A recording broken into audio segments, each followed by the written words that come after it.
And now joining us for this news review is John Bosnich, political analyst, joining us out of New York, and Mr. Jim Kavanaugh, founder of The Polemicist, joining us out of New York as well. Gentlemen, I'd like to welcome you both to the program here, I guess. Jim, we'll start with you. Hope you're safe and doing well out there.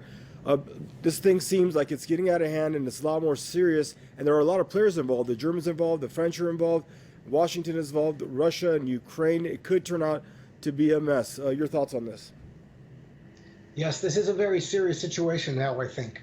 You know, the Ukrainian President Zelensky signed a decree on March 24th, essentially committing to retaking Crimea and the city of Sebastopol from Russia. And, you know, he's being pushed very hard by the fascist groups who are, you know, not letting up at all. He came into power on the basis of, you know, mitigating the conflict with Russia, but it's gotten worse. So in response to that, the Russians are pouring troops into Crimea and on the borders of eastern Ukraine. They're not about to allow that to happen. Even in the context of the drill with NATO, Zelensky, said this is going to be we're going to drill for defensive actions and we're going to drill for offensive actions to retake our territory in Crimea and Sebastopol. So it is a very high tension now. The 4 Ukrainian soldiers were killed in a conflict last week. The ceasefire has been declared pretty much dead by American commanders. And the Russians have said that NATO troops coming into Ukraine will be a disaster for Ukraine. Now, in terms of a temporary exercise maybe, but any kind of stationing of native troops in Ukraine is not going to be accepted by the Russians. So the Ukrainians and the Americans have backed them on this, are determined to take back Crimea. And that is just not going to happen. The Russians are not going to allow that.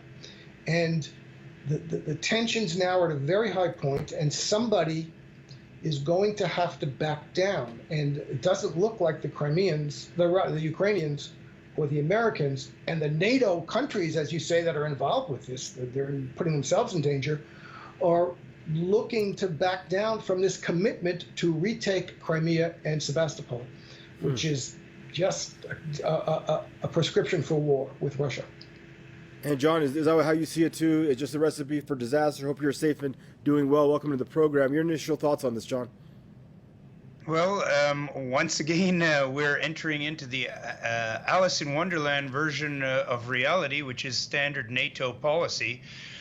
First of all, any reference to so-called Ukraine's military is a misnomer. There is no such thing. It's a U.S. junta state placed in power, a U.S. junta regime placed in power through an illegal coup d'etat paid for by the American tax paupers who had to pay $5 billion to stage a coup in a place that most Americans can't even find on the map. That's point one. Point number two, the Ukrainian military is replete, full of young men who've been drafted against their will and who surrender at the first combat with irregular forces in the Donbass region. I've personally sent from my own news agency in Eastern Europe 2 reporters to the region who've been on the front lines and have seen streams of Ukrainian troops coming over to surrender to avoid the battle. The idea of this rump pseudo-state, in fact, taking back Crimea, which was actually Russian in the beginning, from Russia is a bigger, let's say, NATO wet dream than Taiwan conquering mainland China. This is totally impossible. This is the, let's say, drug-influenced, it couldn't be in any other way, drug-influenced dream of some crazy Dr. Strangelove kind of generals in the Pentagon. There is no chance. It's suicidal, and it's actually insane.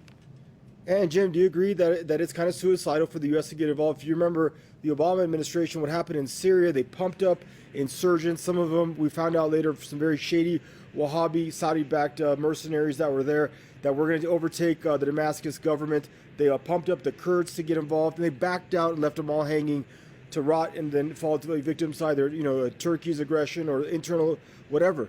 basically they turned Syria upside down for the last 10 years. Do you see the same thing happening to Ukraine? Well, it's already happened. I mean, I agree 100% that it is completely ridiculous that Ukraine is going to be able to take back Crimea and Sevastopol. What the problem is that the right wing, the fascist forces, not neo-fascists, but political groups that fought with Hitler, who are pushing for this in Ukraine, have pushed Zelensky into a position where he's going to think he has to do something. And what he's depending on is that the United States and NATO will come in and do it for him. And the other problem is that in the United States, this whole Russiagate, Russia evil killer empire thing has, you know, that the Democrats and Biden have promoted and confirmed and accelerated, puts them in a position where if Ukraine does something stupid, they're going to feel like they have to back it. I mean, the question isn't whether Ukraine has the ability to do this. I agree, militarily, it's ridiculous. The Russians could run over that country in 10 minutes. So, and you know, they could have done that years ago, and they didn't. But the question is whether the political and ideological situation for Zelensky in Ukraine and for the American regime and NATO is such that some adventurous action might be taken to try and provoke NATO and the United States into getting into this conflict. Thank you. And John, we have about a minute and a half left. Your final thoughts, please. Well, I would say that Zelensky is actually, by profession, a comedian. So what he's actually doing here is making a joke out of his own presidency, taking orders directly from the State Department and the likes of the people who caused this war, Victoria Nuland. And I think that this time the joke's going to be on him.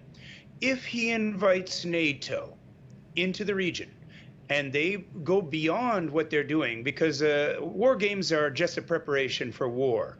So if NATO troops do get on the ground, and they are already on the ground, we know that, and the body bags start showing up here in the United States, then this war will be over. And it'll be so over that the Donbass people will lead an army straight to Kiev, and the entire misadventure of the NATO attempted takeover of the Russian heartland, because Kiev was the first Russian capital, will fall in such a disaster that Germany will leave NATO. And that will be the end of NATO. Because if German troops don't fight this, there's no chance. And German troops know full well what happened to them the last time they tried to invade Ukraine. Gentlemen, I want to thank you both for joining us on the program. Pleasure to have you both. John Bosnich, political analyst, joining us out of New York, and Jim Kavanaugh, founder of the polemicist.net, joining us out of New York as well. Gentlemen, stay safe, and thank you. And viewers, that's a wrap for this segment of your Press TV's News Review program. Thank you for tuning in, and goodbye for now.